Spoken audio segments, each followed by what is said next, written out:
And now the first of two programmes. Dennis Blakeway takes you back to 1939 and invites you to find out if there's anything good on the wireless.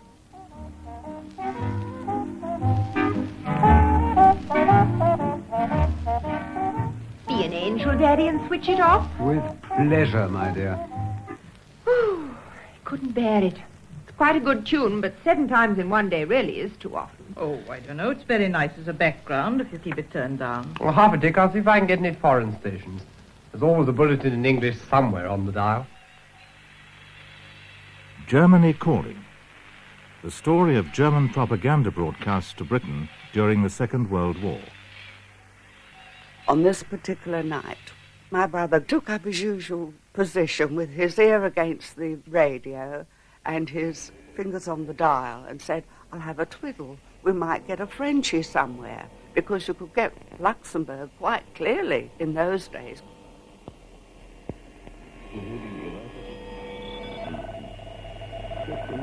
Programme 1. The War in the Ether. Shortwaves don't sound too good tonight. You sound horrible. I prefer that Frenchman. You can get him on the long and medium both, I think. Oh, it's past his time.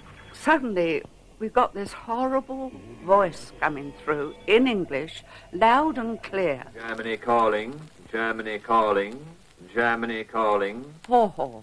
Here are the Reichsender ambush, Station Bremen and Station DXB on the 31-meter band. You are about to hear our news in English. A sneering, smarmy, creepy voice.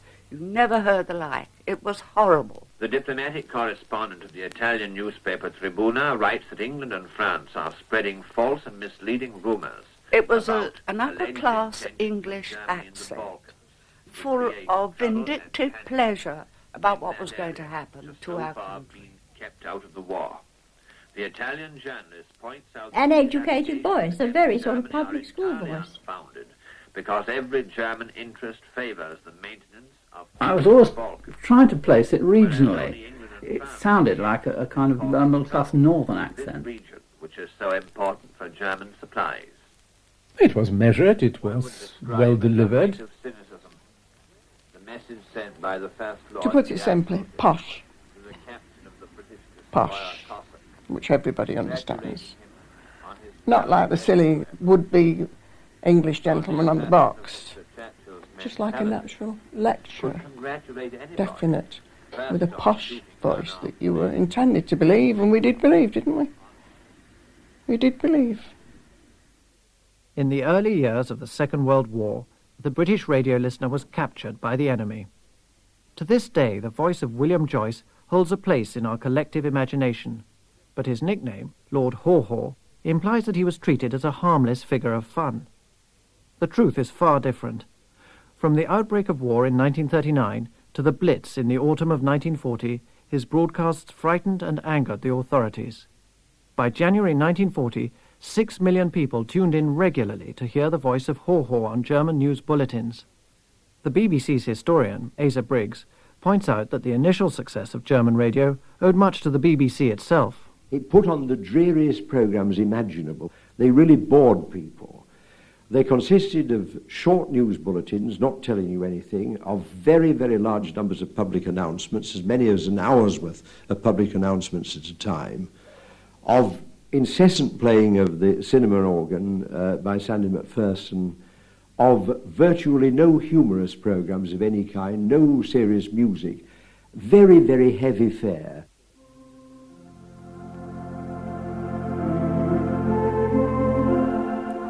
Oh, God. Sandy McPherson used to drive us mad.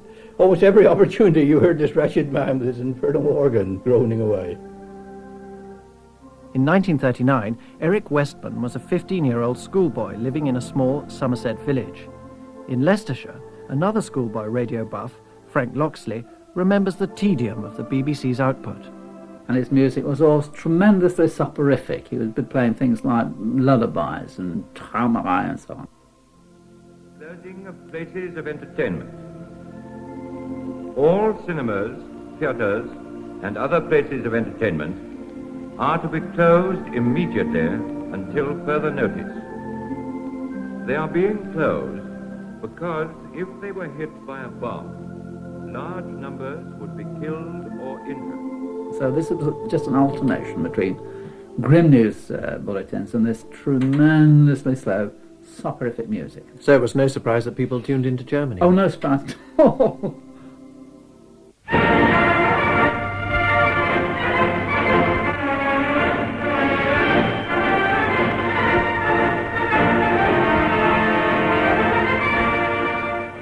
Broadcasts from Berlin to Britain were not confined to news and talks featuring William Joyce alone. A large staff of British fascists and English-speaking Germans produced a wide range of programs, concerts, cultural talks, even a woman's show, all designed to promote the Nazi way of life and to highlight the social problems existing in Britain. But the staple was the news, a curious mixture of factual narrative and Nazi comment. A time check first before we start. 5 seconds to go, and with the sound of the gong, it will be 6 minutes past midnight Berlin time. The latest news from Berlin. In commenting upon the Führer's speech of today and upon the situation in Germany... There were also dialogues and sketches, painfully long, and with the possible exception of William Joyce, abysmally acted.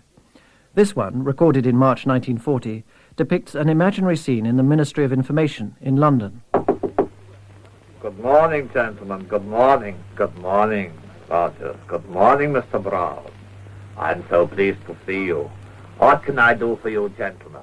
William Joyce takes the part of an imaginary Jewish refugee, Dr. Jacob Goldstein, meeting two gullible British officials. The gross anti-Semitism of the sketch is a mild example of one of the constant themes of German broadcasts to Britain. Never mind the army, Dr. Goldstein. Goldstein? No more. Please, gentlemen, don't call me Goldstein anymore. I've changed my name by deed poll. Jim Gorringe. I had to retain the initials. But to be short and sweet, Mr. Gorringe. I was always rather thrilled by this little contact with the enemy.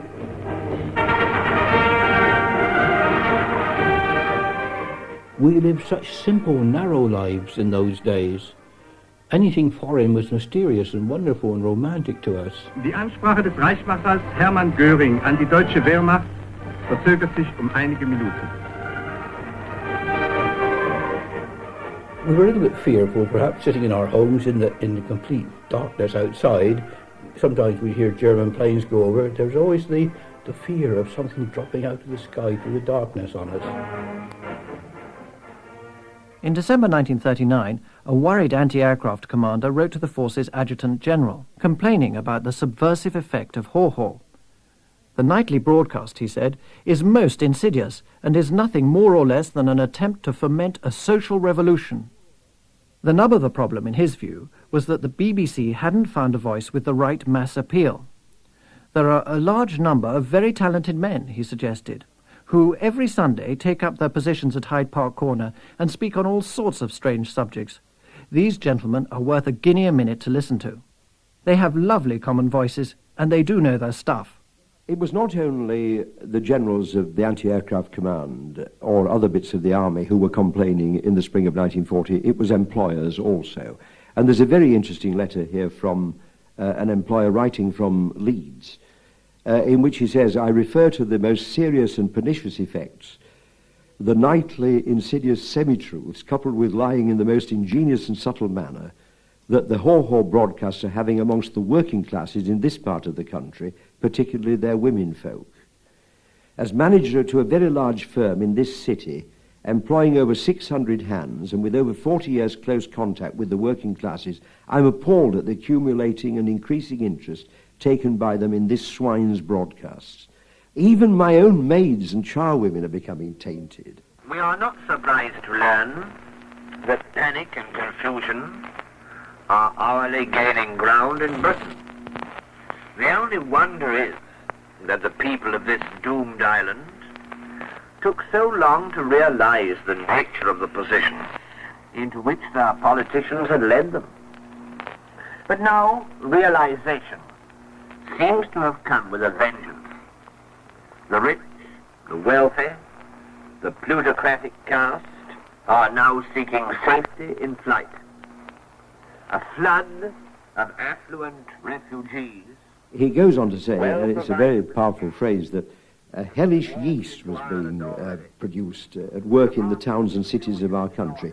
And I wish to warn the government that a great deal of trouble is brewing, and the times ahead of us may be very difficult on the home front. Is a desertion by that very class in whose interest the war was provoked.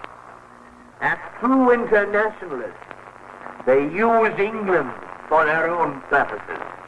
And now that the worst is about to come to the worst, they quietly vanish from the scene. Another difficulty arising from the broadcasts was the extraordinary number of rumours which spread throughout Britain almost from the very start of the war.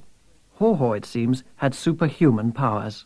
Well, I was in Eastbourne in 1939, and I heard Lord Haw Haw say, "It won't be long before we're over in England, and we know quite a lot about what's going on all around the southeastern corner. In fact, we know something about Eastbourne.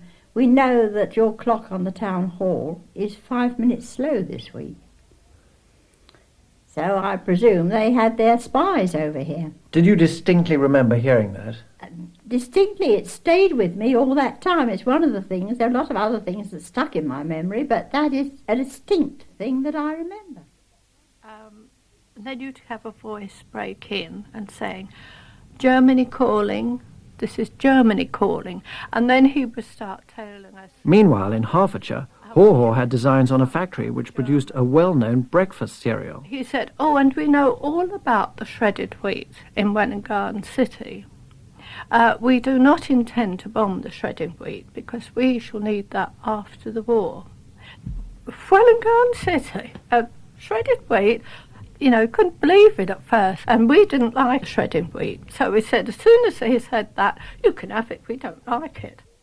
There's hordes of rumours going around at the time. I never heard any such thing. I listened to him most nights. I've never heard him say anything like that.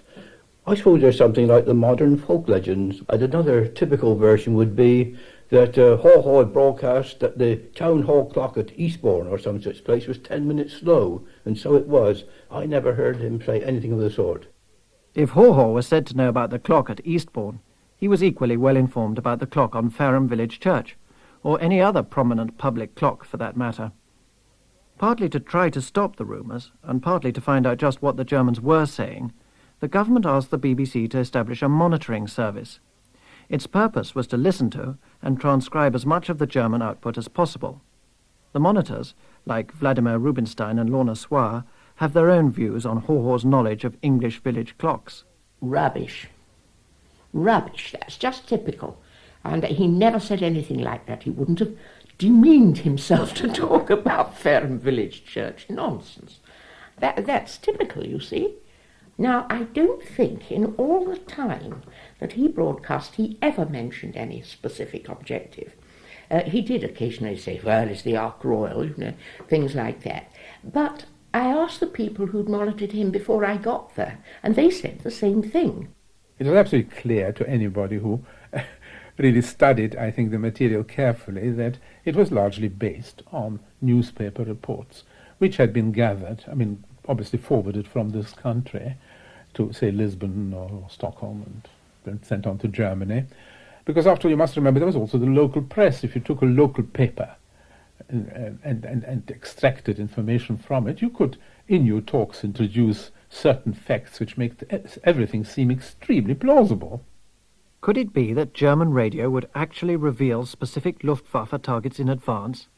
Many people believed that it did, and as the monitoring service found out, it was impossible to guarantee coverage of every single enemy broadcast, and therefore impossible to disprove that specific threats had been made. Those who remember the broadcasts, like Mrs. Hazel Brooke, who lived in North London, or Mrs. Ivy Macon of Manchester, remain absolutely certain that Haw Haw did single out targets for destruction. We just picked up the words, just a few sentences, and he said, "And tonight our bombers will be coming over Stamford Hill and Stoke Newington. So you have that pleasure to look forward to." He actually mentioned us, yes. And we looked at each other in horror.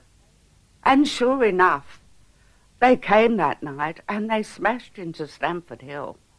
And after that, we started listening nearly every night to this horrible voice to see what he was saying. And sure enough, he would mention places like Battersea Power Station and the Oval at Kennington. And even one night he said something about Buckingham Palace. I can't remember the words. I was down at my mother and father's. We were preparing to have Christmas together.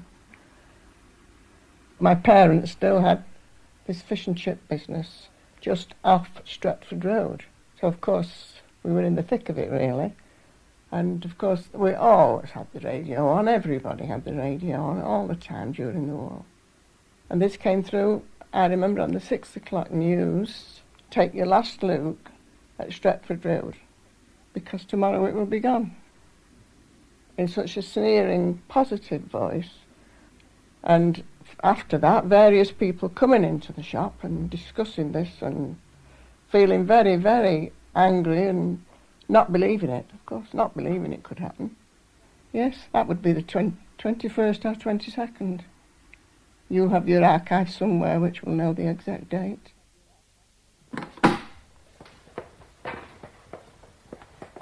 Inside the Imperial War Museum's repository of documents at Duxford near Cambridge, the collected works of Haw Haw are stored in box after box, each containing the flimsy transcripts of his broadcasts, millions of words stacked high on rolling steel shelving.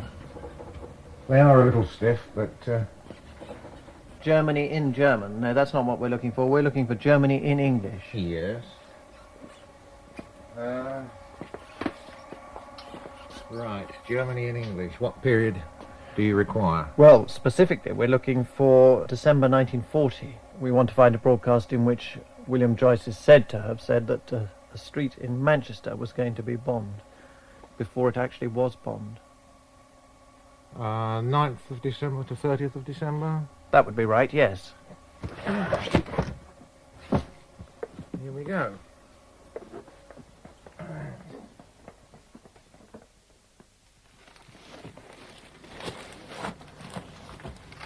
19th I've got here. Yeah.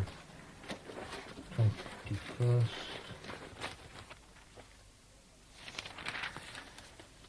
Here's one. Announcer Sinister Sam. That's the nickname given by the monitors to the newsreader. There's no mention of Stretford Road here, but here's an implied threat. The effects of the attacks of the past few weeks with their terrific bombardments are only the beginning of a great German air offensive. These attacks will be continued until every British harbour and every industrial centre has been reduced to a mass of wreckage and ruins.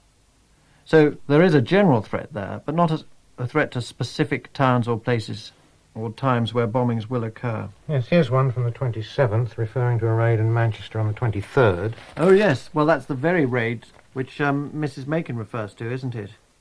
That's when it began, the 23rd of December, and on into the 24th, into Christmas Eve, 1940.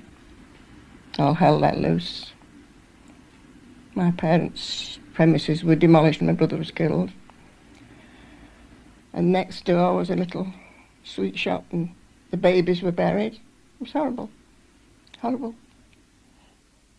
And it says here, in the news, this is news by Oxford accent, in the early hours of the morning of December 23rd, Manchester shared the fate of London, Coventry, Birmingham, Bristol and Liverpool, when this city experienced its first annihilating mass attack from the air.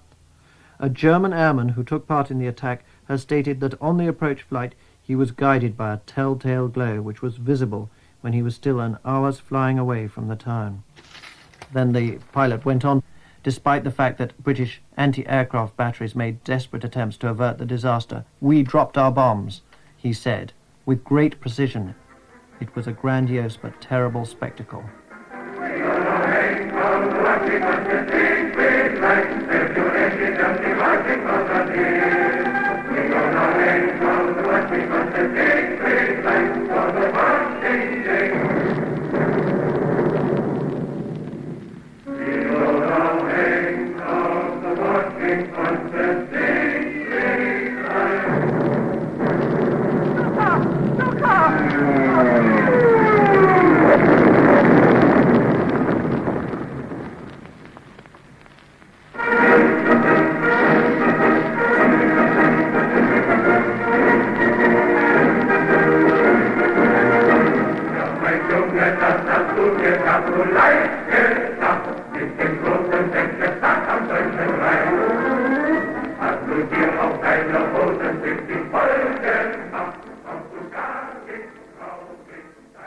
Faced with the success of Haw Haw, the BBC was forced to take action. The press and the government were insistent. The corporation must strike back. But the question was how? The director of the Scottish region suggested that popular shows such as Gracie Fields or Bandwagon should be transmitted at the same time as Haw Haw's talks. One ill-informed civil servant from the War Office went so far as to suggest talks by P.G. Wodehouse, who was at that time regrettably unavailable. Now, the idea of laughing him out of existence really does figure quite prominently in a number of BBC memoranda in the winter of 1939 and the spring of 1940. For example, it might be thought that you could insert into Arthur Askey's comedy programmes a section which really would be a broadcast by Haw Haw, a real broadcast from Haw Haw, inserted into the middle of the programme, and Askey and his chums would really laugh it out of existence. There was also the idea that you could really develop an elaborate number of jokes about Haw Haw. This is the BBC Home Service and Forces programme. Tonight we present that popular radio show, Itmar. We just look forward every week to Itmar. It was such a marvellous show. Well, good evening, everybody, from the Palace, Manchester. I'm sure you're all delighted to welcome Itmar back to the air, and the overture... Yeah, there was Mrs. Mott and Jack Train. He was part of Itmar. Germany calling, Germany calling, Germany calling.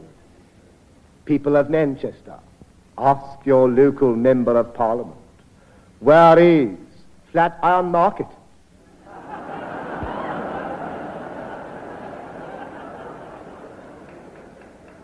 You will probably be surprised to know that during the last night, a fleet of our Messerschmitts blew Flatiron Market into Piccadilly.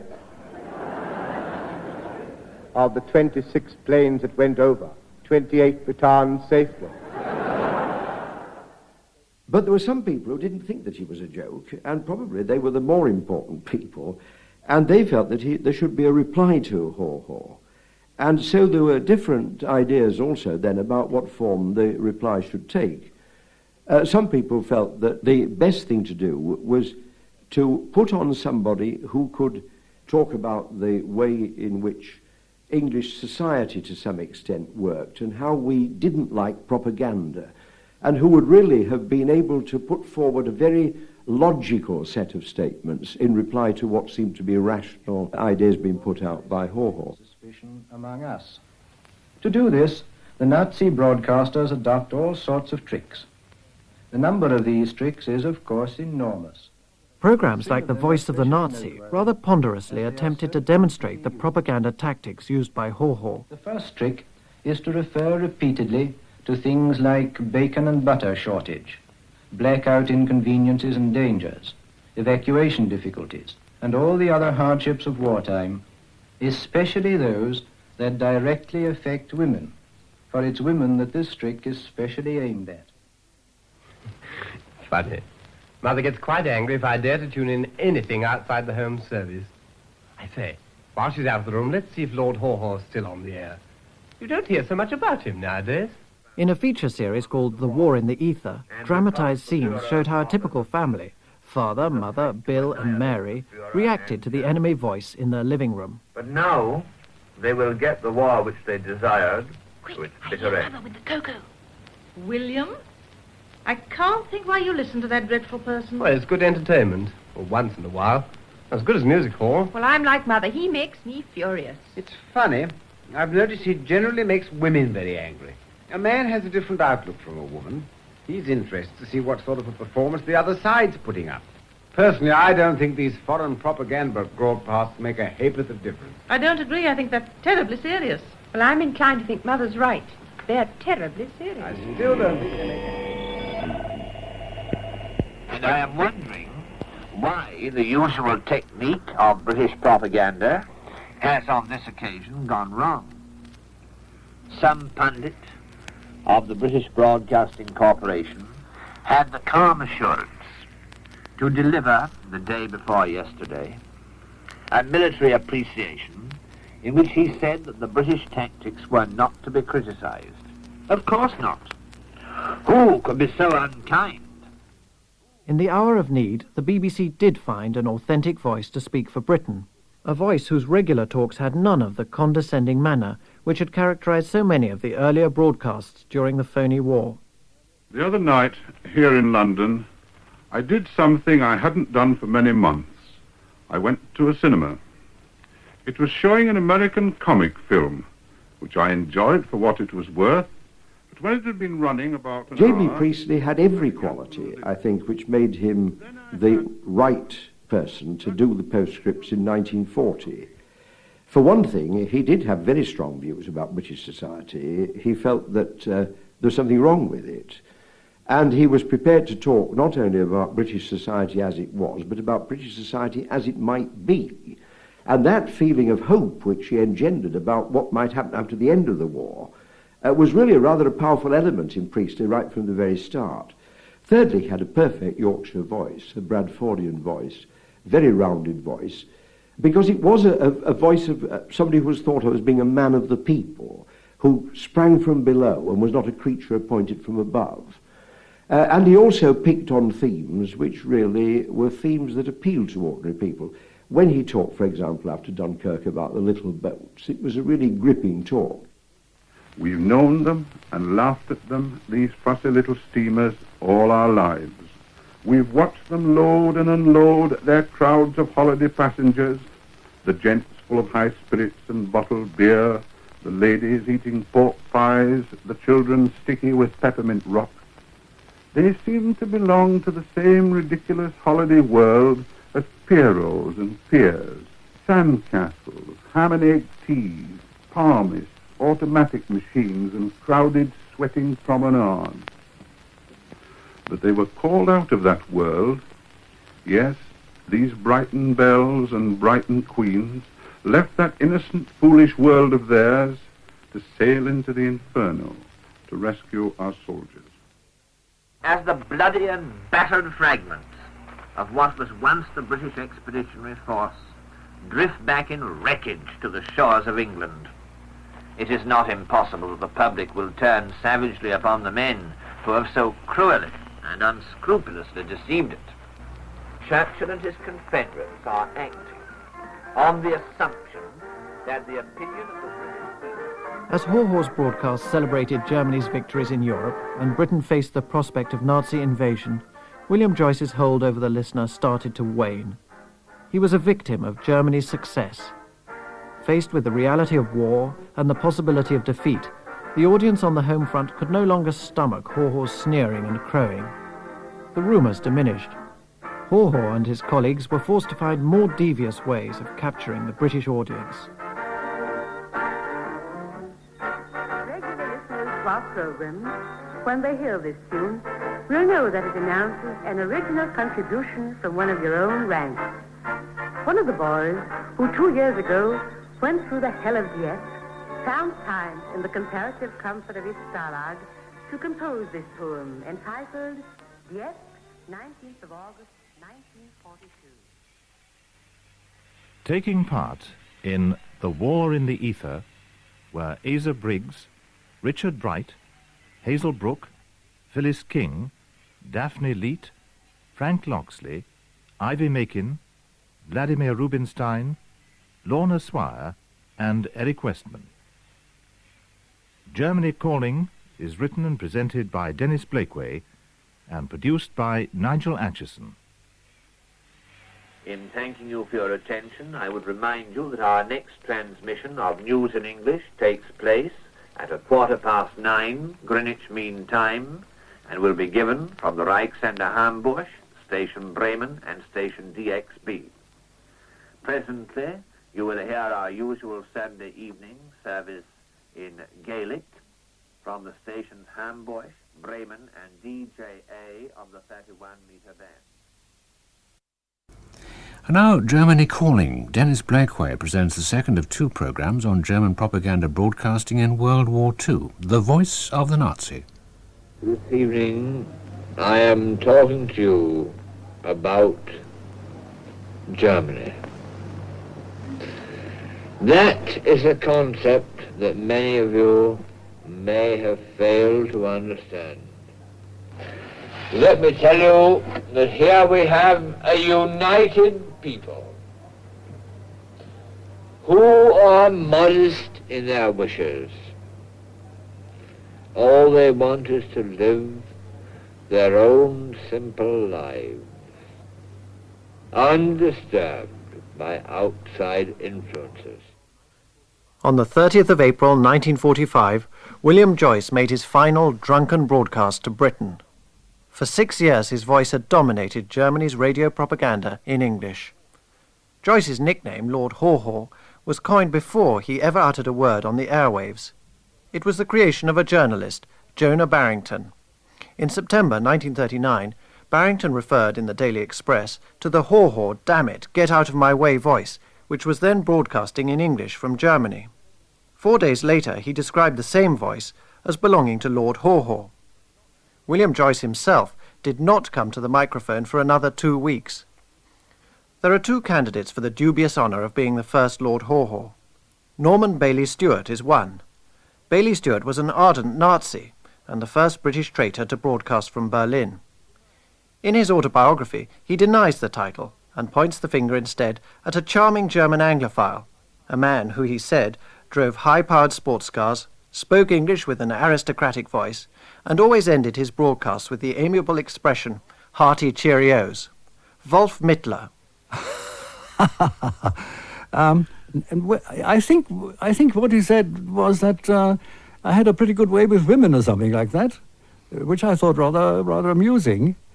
At that time, I'd been chosen to speak over the radio, over medium waves, across the channel to the United Kingdom.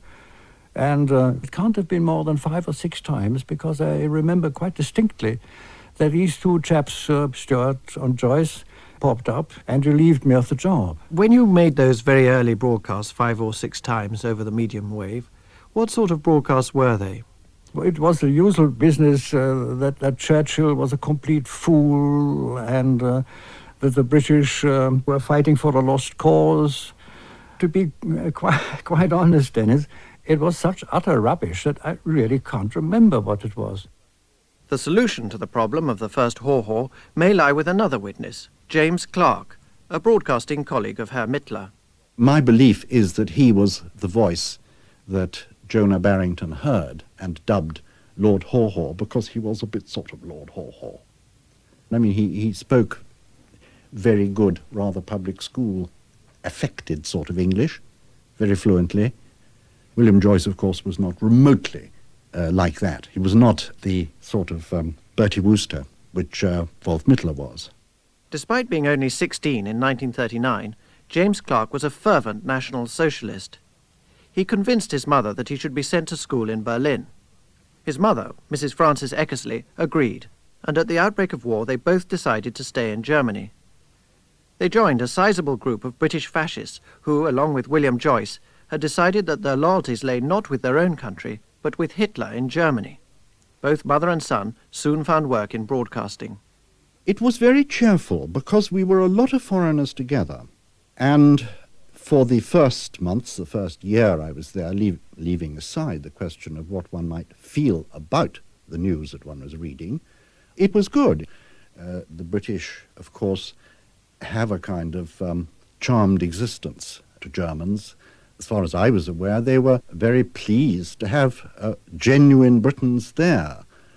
British prestige based on rather old-fashioned ideas of the British Empire and the sort of literature about the British way of life that most Germans are and were and possibly still are familiar with, gave one a sort of aura. And right through the war, right through the bombing, the RAF bombing, I never heard the remotest suggestion that there was a bloody Englishman over there.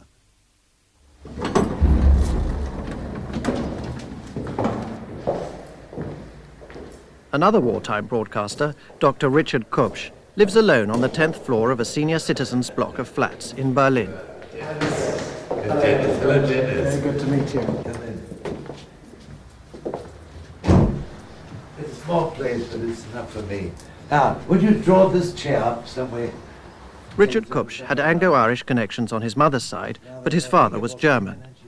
In 1941, he was happily teaching English literature in the Philippines. On America's entry into the war, he decided to go to Germany in order to avoid internment. Despite his German citizenship, Kupsch spoke only English. William Joyce swiftly recruited him to read the news. Dr. Kupsch remembers meeting the motley crew of British broadcasters, among them the young newsreader Jimmy Clark. Oh, yes. A boy of 17 with red, healthy cheeks, tall, and studying Persian, of all things, Persian poetry. Omar Khayyam was wonderful. And there were two ladies. One was Mrs. Bothamley. She was a very quiet, motherly woman. She was at least 60 at the time, and I called her in my mind Queen Mary. She doted on old Queen Mary. She even wore round hats. The next lady to her was this Mrs. Eggersley, whom later on I was introduced to, and her son, Jimmy, who spoke very little because he had also been told not to talk too much. And I said, "What's your mother doing here?" And I remembered I was not allowed to ask, and he grinned a little bit. He said, "Archives, that's all. Archives." Mrs. Eckersley, James Clark's mother, had a crucial role in the making of propaganda programs. It was she who trawled through the British newspapers day after day to find snippets of information for William Joyce and his colleagues to use in their broadcasts. Wolf Mittler remembers a famous writer among the British broadcasters, a man who was more manipulated than manipulating. Help me. Carry on, Jeeves. P.G. Woodhouse. Yeah, P.G. Woodhouse. Tell us about P.G. Woodhouse. Well, one day he came into the studio, you know, one evening. I remember it so well. And when I was on duty, I always had the window open so that you people on the other side of the channel could hear when the air raid siren sounded, you know. I thought that might amuse you, might be interesting. And on one of these summer nights, P.G. Woodhouse came. You probably know as well as I do that for some time he had been sort of with the Germans in a vague way, I suppose. And I talked to him, and we were largely talking about Jeeves, really. At that time, what was your attitude to the Nazi regime? Well, I would say by upbringing, by background, I wasn't Nazi at all. And of course, the longer I worked with the shortwave radio, the more I got into what I would like to call a conflict of loyalties. You see, there I was, a German national, German-born. On the other hand, I was a member of a country which was governed by the kind of people I thoroughly despised. And that could not end well, and it did not end well. After I'd been here for about 6 or 9 months, I first noticed that Joyce was wearing one of these extraordinary concoctions of flags in his lapel. Clark had it on his jumper. He was wearing a jumper most of the time, and Mrs. Eckersley, ladylike, at her waist. It was a flag which the most awful combination of St. Andrew's cross, St. George's cross, in the middle was a white circle and the swastika. But all these English people, Mrs. Bothamley, Mrs. Eckersley, James Clark, her son, they were all out-and-out fascists. They were Nazis. Oh, they were. German According. You will now hear Views on the News by Edward Roderick Dietzer. According to Friday's German war communique, the German troops... Edward Dietzer, the son of a Glaswegian mother and a German father, was Joyce's editor in the broadcasting hierarchy. German counterattacks, however, are underway. Also in the area between Laon and Rethel, the enemy is maintaining... Every morning, a green sheet would be issued, which was called Die Tendenz, that is to say, today's slant. And it would discuss the implications of news from anywhere in the world and what the German radio was to say about it. This was Dr. Goebbels' little green paper. That was what every editor in the German media followed. To the microphone comes Edward Bowlby to speak to you on the Jewish problem. As in the case of Britain, but previous to this war even more so, the United States is completely under the Hebrew thumb.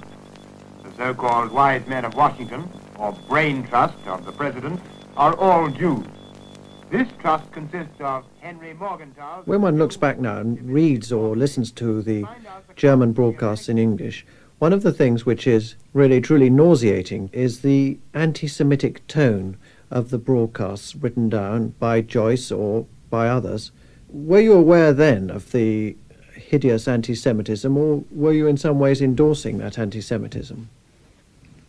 Anti-Semitism was part of one's outlook, part of the enthusiasm that some people, and that includes me, had for Hitler's Reich, was that it had grappled, open quotes, the Jewish question, close quotes. One was entirely in favor of what one thought that policy was, that is to say, eliminating Jewish influence in all spheres. The anti-Semitic tone of the news broadcasts is an absolutely central and necessary part of it. While it is of additional interest to note that the financial conference at Bretton Woods, the food conference at Hot Springs, and the assistance and reconstruction conference in London were all overpoweringly represented by Jews.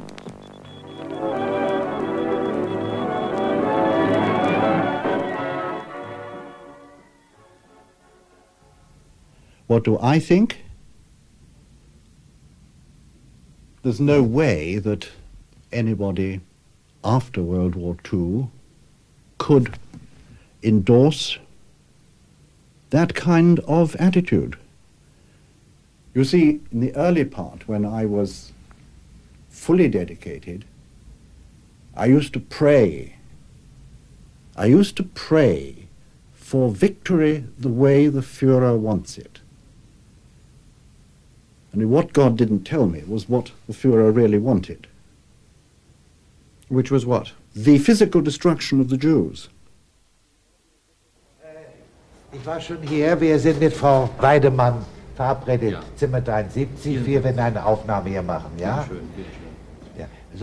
Dr. Richard Kupsch returns to his former place of work, the Reichsrundfunk, the broadcasting house of German radio, and once the center for Nazi propaganda in English. When we were on duty, we had to come up the steps here, and we were greeted by the SS, who guarded every important building in Berlin, and they greeted us with a very stern Heil Hitler. And I actually said good morning, but they knew me as half English and talking English. But if a German did not respond with Heil Hitler, he would certainly have got into serious trouble. Inside the Rundfunk house, there's a large rectangular entrance hall with columns tiled in shiny black and yellow. Audiences still gather here before concerts, as they did during the war.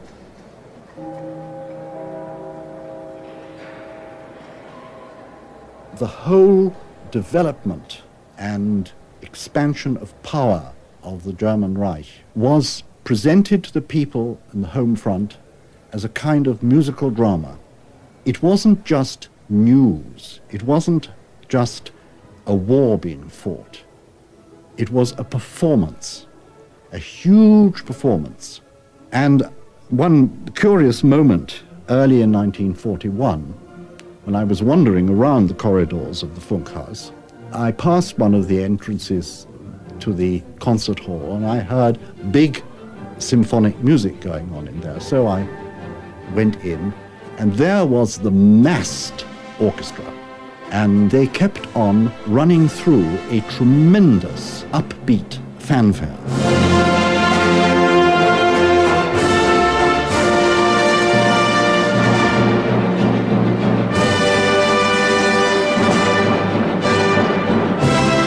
I didn't know what it was, so I asked somebody, and they said, oh, that is the coda of Liszt's Les Préludes.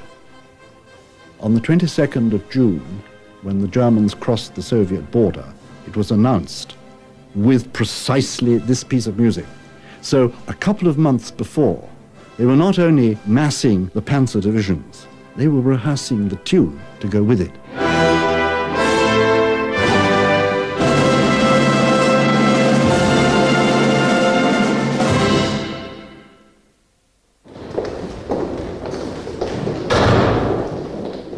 The octogenarian Richard Kupsch marches through the long, curved corridors of the Funkhaus, in search of the office once occupied by William Joyce.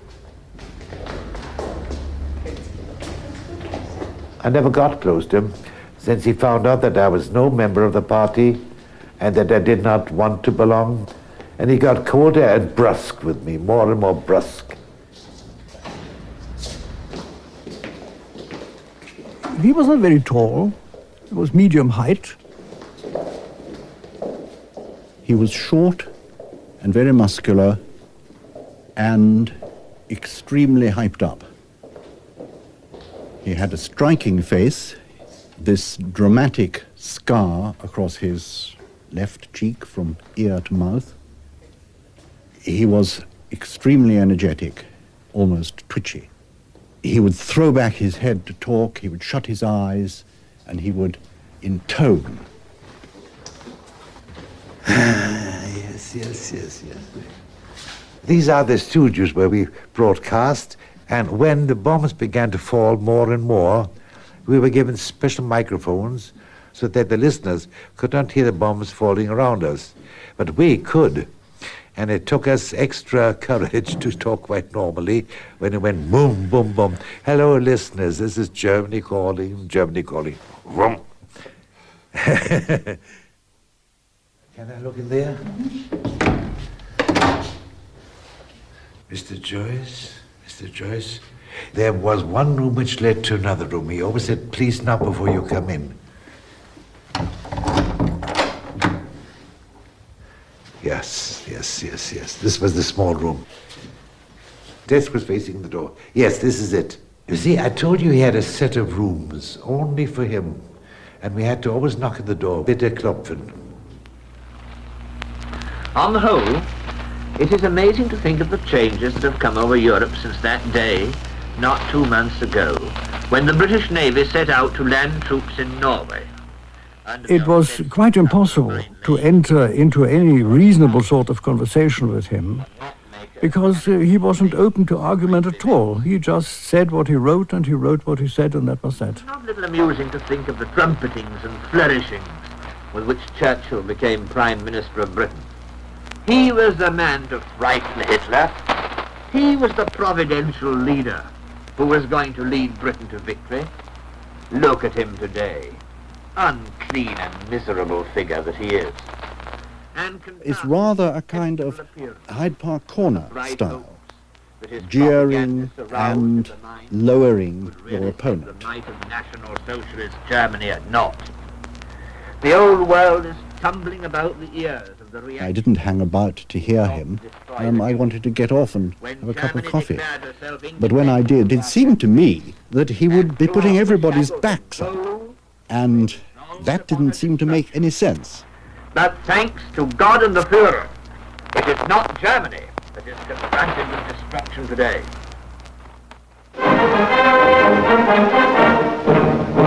To begin with, I think he expected that he would be returning home.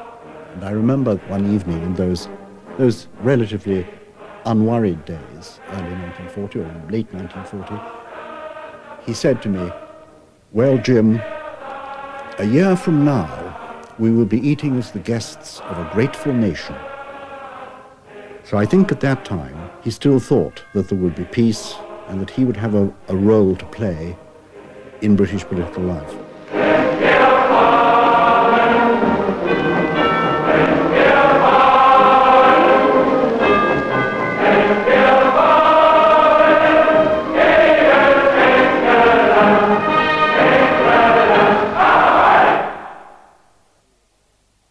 I had my first serious shock to my self-confidence in what I was doing in September 1940, and I'm sure you know what I'm referring to. I was out walking in the afternoon, waiting to go on duty, and I saw an evening newspaper at one of the newsagents in the Kaiserdamm, and it had this banner headline, "Riesige Rauchfahne überdeckt ganz London." Giant smoke pall over London. The Luftwaffe beats hell out of London. I couldn't believe it. It hit me emotionally. I mean, I had endorsed every invasion that the German army had made. I had believed what I should believe as a good National Socialist. But here I suddenly became aware that I was somebody who'd lived all my life in London, and suddenly London was being smashed to hell. Wolf Mittler's respect for the enemy and his sympathy for British airmen in particular soon made his job as a broadcaster impossible. I was visiting a restaurant in Berlin, which was a meeting place of pilots in peacetime.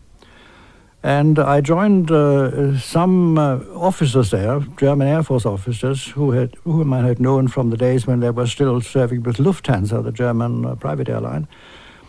And there was a big lamp with a parchment lampshade on the table, and that was full of autographs from pilots from all over the world. And one of these officers pulled out his pen and crossed out an English name and said, he's dead, I know, we shot him down the day before yesterday. And then everybody was very quiet and we went home. And I wrote that impression, just as I've told it to you, in a story for shortwave broadcasting, and it went on the air like that, much to the dismay of the propaganda ministry people, most certainly. Well, later I showed the script to William L. Shirer of Columbia Broadcasting System, who was then still in Germany covering the war from there. And he said, it's quite impossible, you can't have gone over the air. Impossible. And I said, why not? He said, this is the most refined piece of propaganda I've ever seen. I said, why? He said, because writing things like that, you're disarming the enemy. The enemy will think, well, these Germans are rather nice people after all. Why the hell do we fight them? And I think this is really, really where the conflict came to the point of explosion. By 1943, Wolf Mittler had fallen foul of the propaganda ministry. Wanted by the Gestapo, he fled to Switzerland, where he spent the rest of the war. After the fall of France and the Blitz, Lord Haw Haw's British audience dwindled rapidly. Goebbels and his team were forced to find new ways of attracting listeners. Here's a message from Lieutenant P. Mulvey, 273845, and it's addressed to Mrs. P. Mulvey, 74 Manchester Road, Accrington, Lancashire. Hello, darling. At last a few words to let you know that I am fit and well, and in very good spirits. Tons of love, Peter. Headline news. North of Mons, fierce fighting is in progress with enemy tank forces. Counterattacks were launched in the Ardennes and Meuse areas. By 1944, the broadcasters also had to face up to the inevitability of Germany's defeat. Here is William Joyce to give tonight views on the news. Even Haw Haw's tone seemed subdued at the prospect of the advancing Russian army. The news from the Eastern Front today is not very copious. On the whole, the present phase of the fighting is of a preparatory nature. The Soviets are trying to consolidate their successes. Joyce and his colleagues in the Funkhaus now concentrated on the dangers facing Europe from the east. The German countermeasures are developing. And the issue immediately at stake is whether European civilization shall survive or be completely overwhelmed by the hordes of Bolsheviks, savage and barbarous in character, but equipped with the most modern and scientific means of military conquest. They were placing buttons, you know, where the Russian troops were approaching and so on the map, and there was sometimes an icy stillness, no comment. And we are subjected to listening to the broadcasts from the German propaganda group. Ja, die Deutschen, then werden wieder besser sein. It's only temporary and so on. But we looked at each other and we knew. But at the same time, you were broadcasting yourselves that this situation was only temporary, that things would get better. But you didn't believe what you were broadcasting. Of course not. Allied bombing and the approach of the Russians eventually forced the broadcasters out of Berlin. Joyce continued his nightly talks from Hamburg until the very end of the war. In the spring of 1945, Richard Kupsch was sent back to Berlin. With the Russians already on the outskirts of the city, he made one final furtive visit to the deserted Rundfunkhaus to rescue his typewriter. A few months later, the British authorities took him in for questioning. And when I came down, they were very curt with me, young man, whom I could smack in the face, even today, and he was trying to be important. He was a sergeant. And he said, when did you come, why did you come to Germany, all that sort of business. And then he made me clean the toilets. You see, we're not in the party, so they could do nothing with me, and they sent me home. James Clark's youthful infatuation with the Nazi Party had come to an end as early as 1941. He and his mother stopped broadcasting and laid low. In 1944, their loyalties under question, they were interned by the Gestapo and held until the end of the war, when they were detained once more, this time by the Allies. Along with their former British colleagues at the Rundfunkhaus, they were charged with offences under the Defence Regulations Act. Both my mother and I pleaded guilty at the Old Bailey. She was given a year's imprisonment, and I was bound over to keep the peace for 2 years. Yes, in your statement you said that I appreciate that my broadcasts were entirely anti-British, but I had at the time no objection to this, as I was still in the hysterical state of mind which had been fostered by the Nazis. Do you still agree with that, with what you said? Hysterical is not quite a happily chosen word, but basically, yes, I was exalted. I was enraptured. Do you think that being exalted and enraptured, as you say you were, in some ways diminishes your responsibility and enables you now to distance yourself from the person that you were then?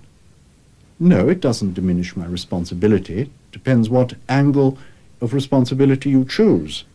If you are dedicated to a cause, your responsibility is to the cause rather than to nationality. But the law sees it differently. And indeed, most normal people in normal circumstances see it differently. Most people are not exalted.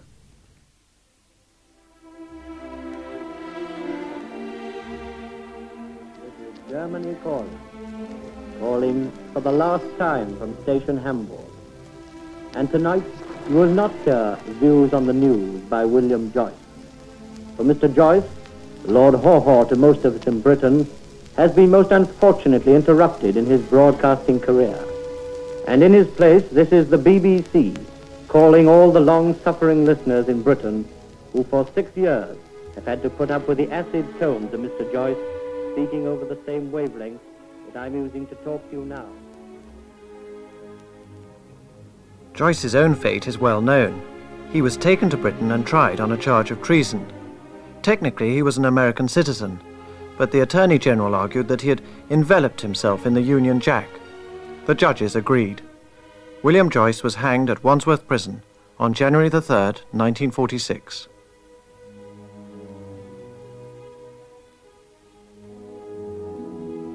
Germany will live. Oh. Because the people of Germany have in them the secret of life. Endurance, will, and purpose. Oh my goodness, yes. And therefore I say to you, in these last words, you may not hear from me again for a few months. I say, es lebe Deutschland. Heil Hitler. And farewell. I never did like his voice. Germany Calling was written and presented by Dennis Blakeway and produced by Nigel Atchison.